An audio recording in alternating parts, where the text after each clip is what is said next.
Mga mamshi, tara gawa naman tayo ng minadaling dessert. So ayan, meron nga pala ako dito isang pirasong mangga. Yung dessert nga pala na ito ay napakasarap pero napakadaling gawin. Yung mga ginamit ko pala dito ingredients ay napakadali lang itong mahanap. Kahit sa mga palengke ay makakabili kayo nito. Meron nga pala ako ditong 1/4 kilo ng sago. At yun nga pala ay nabili ko lang kahapon. 1/4 kilo ay 2 ringgit lamang. Nung kumukulo na nga yung pinapakulo kong tubig ay inilagay ko na nga itong mga sago. Nga pala mga mamshi, kapag first time nyo ituturo ko ito sa inyo kapag magluluto kayo ng sago, bago nyo ilagay sa tubig, i-make sure nyo na kumukulo talaga siya ng mabuti para maganda yung kalalabasan at hindi sila magdidikit-dikit. Ito nga, habang hinihintay ko maluto yung mga sago, syempre, dito mga mamshi ay mag-multitasking muna tayo. Sa kabilang kasirola naman, naglagay na ako dito ng tubig at gagamit nga pala ako dito ng pulang gulaman. So, dito naman, kahit anong kulay ng gulaman ay pwede ninyong gamitin. At habang hinihintay ko ang kumulo itong gulaman, naglagay na rin pala ako dito ng 2 tablespoon ng sugar para naman itong gulaman na ito ay medyo matamis na rin ng konti. At pagkatapos nga, nung kumukulo na nga ito, ay sinalin ko muna sa isang lalagyan para palamigin. Ayan. So, marami din akong nagawa sa isang sachet ng gulaman. Nakaredy na nga rin pala yung aking nilutong sago. Sa gulaman naman, ito na matigas na rin. Kaya naman ito ay hihiwain ko ng pa-cubes na maliliit. Mga mamshi, ito naman paghihiwa ng gulaman ay nakadepende na sa inyo kung gaanong size o gaanong kalaki yung hiwa yung gagawin dito sa gulaman. Alam nyo ba mga mamshi, itong dessert na ito ay napakasarap pero napakadaling gawin. Saktong-sakto to kapag ikaw ay nagmamadali. Halimbawa, meron kang mga bisita na biglang darating. Pagkatapos ay nag-iisip ka ng gagawing dessert. Wala ka pang time mga mamshi, kaya naman ito na lang yung maisasuggest ko sa'yo na gawin mo kasi ang bilis lang ditong gawin pero napakasarap talaga nito. Bale, ito nga pala yung ginamit ko ngayon, isang piraso lang na mangga yan kasi konti lang naman dessert yung gagawin ko. Pero syempre kung marami kayong gagawin ay dagdagan yung ingredients at magdagdag kayo dito ng mga mangga pa. At dito nga pala mga mamshi, kung kayong bibili ng mangga, make sure nyo lang na ang mabibili yung mangga is matamis talaga para naman masarap yung inyong gagawing dessert. Bali, yung mangga na yun ay hinugasan ko muna bago ko siya hiwain ng pa-cubes na parang ganito. So ganyan lang naman kadali, napakabilis lang. Bali, sa isang piraso palang mangga, yung ginamit ko lang dyan ay yung 2 pisngi. Pero yung nasa gitna, syempre kakainin ko na yun mamaya, diba? Para hindi naman masayang. Pagkahiwa ko nga nito mga mangga, gagamit ako dito ng kutsara para makuha ito at ilalagay ko muna dito sa isang bowl. Dito nga pala meron ako ditong glass container. So una ko nga nilagay itong mga sago. Ayan, medyo nagdikit-dikit pa nga ng konti kasi matigas na yung sago. Pero mamaya ay magiging okay na rin yan. Mga mamshi, kung wala nga pala kayong mangga, ay pwede kayong gumamit dito ng avocado kasi yung avocado ay masarap ding ilagay sa ganitong klaseng dessert. Halo ko muna nga ito ng medyo malala ng konti dahil nga yung sago ito migas na at lumamig na ito. Pero syempre mamaya ay magiging okay na rin yan. Para nga mas mabilis lumambot yung sago ay nilagay ko na dito yung whipping cream. Bala, ito nga palang whipping cream na ito ay meron na siyang kasamang gatas kaya matamis na ito. Kahit na hindi ako maglagay dito ng condensed milk ay okay na ito. Mamshi, kung halimbawa naman na wala kayong whipping cream katulad ng ginamit ko nito ay pwede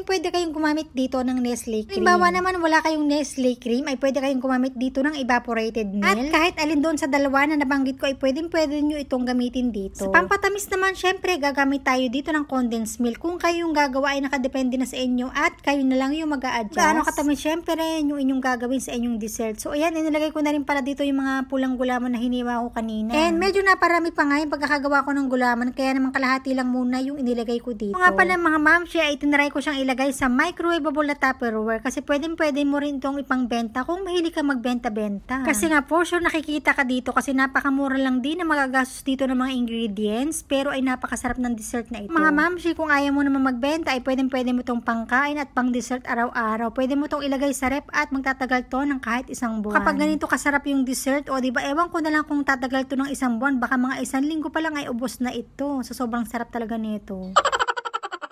Mga mangga nga pala na hiniwa ko kanina ay hindi ko yun isinama kasi isa toppings ko lang yan dito sa ibabaw. Medyo nakulangan pa ako ng konting tamis kaya naglagay pa ako dito ng konting condensed milk. At para mas malamig, naglagay ako dyan ng konting yelo kasi masarap talaga itong kakainin ng medyo malamig dahil nga hindi ko pa inalagay sa rep at excited na akong kainin kaya naman naglagay na lang ako dito ng yelo. Yung sa microwavable na Tupperware, ilalagay ko muna yung sa rep kasi pwede pa yung ipangbenta at ito na yung pinaka-exciting na part, kainan time. Man, itry mo na rin to mga mamshi. Napakasarap talaga nito, promise.